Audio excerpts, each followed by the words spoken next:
నమస్తే అండి, welcome to my channel Lakshmi Ramana recipes. ఈరోజు నేను చపాతీలోకి ఒక మంచి రుచికరమైన కాంబినేషన్ కర్రీని ప్రిపేర్ చేశానండి. మామూలుగా మనం నైట్ డిన్నర్లో కానీ లేదు మార్నింగ్ బ్రేక్ఫాస్ట్ కానీ చపాతీలు చేసుకుంటూ ఉంటాం కదా అండి. అందులోకి మనం చాలా రకాల డిఫరెంట్ స్టైల్లో కర్రీస్ అనేది ప్రిపేర్ చేసుకుంటూ ఉంటాం.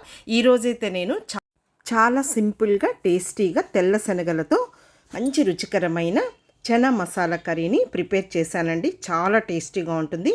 ఈ తెల్ల శనగలు కూడా మనకు ఆరోగ్యానికి చాలా మంచిదండి, పైగా చాలా రుచిగా ఉంటుంది. కాబట్టి ఎలా తయారు చేసుకోవాలో కావలసిన పదార్థాలు, తయారీ విధానం ఒకసారి చూసేద్దామండి. ముందుగా స్టవ్ వెలిగించుకొని ప్యాన్ పెట్టుకొని ఇందులో ఒక 2 టేబుల్ స్పూన్ల నూనె వేసుకొని వేడెక్కిన తర్వాత ఇందులో ఒక 1/2 టీ స్పూన్ ఆవాలు, 1/2 టీ స్పూన్ మినపప్పు, 1/2 టీ స్పూన్ జీలకర్ర వేసుకొని వేగిన తర్వాత ఒక పెద్ద ఉల్లిపాయ అలాగే ఒక 2 పచ్చిమిరపకాయల్ని ముక్కలుగా కట్ చేసి వేసేసుకొని కొద్దిగా కరివేపాకు వేసుకొని ఇప్పుడు మీడియం ఫ్లేమ్లో ఈ ఉల్లిపాయని పచ్చిమిర్చిని ఇలా కలుపుకుంటూ ఒక 2 నిమిషాలు ఫ్రై చేసేసుకోవాలండి.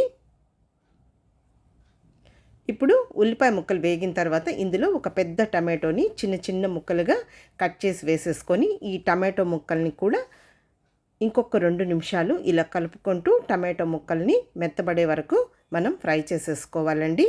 చూడండి, టమాటో ముక్కలు అనేది మగ్గాయి.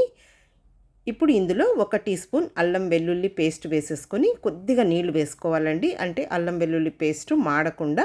ఇప్పుడు ఈ అల్లం వెల్లుల్లి పేస్ట్ వేసిన తర్వాత ఇంకొక 2 నిమిషాలు మీడియం ఫ్లేమ్లో అల్లం వెల్లుల్లి పేస్ట్ పచ్చివాసన పోయే వరకు ఫ్రై చేసేసుకోవాలి. ఇప్పుడు వేగిన తర్వాత ఇందులో ఒక 1/2 టీ స్పూన్ పసుపు పొడి అలాగే 1 టీ స్పూన్ కారం పొడి, 1 టేబుల్ స్పూన్ ధనియాల పొడి వేసేసుకోవాలండి. ఇప్పుడు ఇంకొద్దిగా నీళ్లు వేసేసుకోవాలి.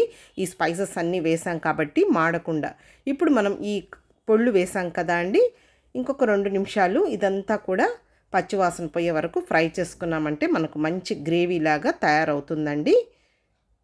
చూడండి, ఇప్పుడు ఇదంతా కూడా మనకు మంచి గ్రేవీ లాగా తయారైంది. ఇందులో ఒక మీడియం సైజ్ కప్పు ఉడికించిన తెల్ల శనగల్ని వేసేసుకోవాలండి. ఈ తెల్ల శనగల్ని నేను మార్నింగ్ నానబెట్టేసేసానండి. బాగా నానిన తర్వాత కుక్కర్లో కొద్దిగా ఉప్పు వేసుకొని ఒక 3 విజిల్స్ వచ్చే వరకు ఉడికించుకుంటే సరిపోతుంది. చూడండి, ఇప్పుడు వేసిన తర్వాత ఒక 2 నిమిషాలు ఫ్రై చేసుకున్న తర్వాత ఇందులో 1 teaspoon garam masala powder అలాగే కొద్దిగా రాళ్ళుప్పు వేసేసుకొని కొద్దిగా కొత్తిమీర సన్నగా చాప్ చేసి వేసేసుకోవాలి. ఆల్రెడీ ఉడికించేటప్పుడు కొద్దిగా నేను రాళ్ళుప్పు వేసి ఉడికించాను. మామూలుగా మనం వీటిని ఈవినింగ్ చేసుకోవాలంటే ఉదయాన్నే నానబెట్టేసుకుంటే సరిపోతుందండి. ఇప్పుడు ఇందులో తెల్ల శనగలు ఉడికించిన నీళ్ళనే వేసేసుకోవాలండి. తర్వాత ఉదయం మనము ఈ కర్రీని ప్రిపేర్ చేసుకోవాలంటే నైటు నానబెట్టేసుకుంటే సరిపోతుందండి. ఇప్పుడు మరీ నీళ్లు ఎక్కువ వేయకుండా ఈ మాత్రం ఉంటే సరిపోతుందండి. ఇప్పుడు ఇదంతా కూడా ఒకసారి కలిపేసేసుకొని మనకు ఉప్పు కారం అవన్నీ సరిపోయినాయో చూసేసుకొని చాలకుంటే వేసేసుకుంటే సరిపోతుంది. ఇప్పుడు మూత పెట్టేసుకొని ఒక 6-7 నిమిషాలు మీడియం ఫ్లేమ్లో ఉడికించుకుంటే సరిపోతుందండి. మనకు ఈ కర్రీ అనేది ఏ కర్రీ అయినా కూడా చల్లారిన తర్వాత గట్టిగా అయిపోతుంది. కాబట్టి ఈ మాత్రం మనకు గ్రేవీ ఉంటే సరిపోతుంది, చపాతీలోకి బాగుంటుందండి. ఇప్పుడు కొద్దిగా కొత్తిమీరని వేసేసుకొని స్టవ్ ఆఫ్ చేసేసుకోవాలి. అంతే అండి. ఇది చపాతీలోకే కాకుండా అన్నంలోకి కూడా తినచ్చు, అలాగే రోటి పూరీలోకి కూడా చాలా బాగుంటుందండి. ఇప్పుడు రెడీ అయిపోయింది. అంతే అండి. ఇప్పుడు నేను ఈ లోపల చపాతీలను కూడా చేసి పెట్టేశానండి. ఈరోజైతే నేను ఈ చనా మసాలా కర్రీని చపాతీలోకి ప్రిపేర్ చేశాను, చెప్పాను కదా అండి. దోశల్లో కూడా తినచ్చండి, బాగుంటుంది.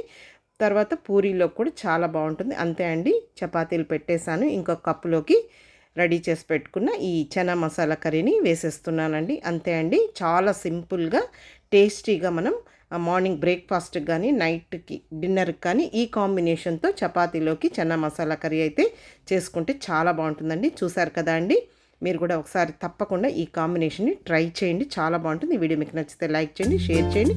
ఇంకొక మంచి వీడియోతో మళ్ళీ కలుద్దాం. నమస్తే అండి.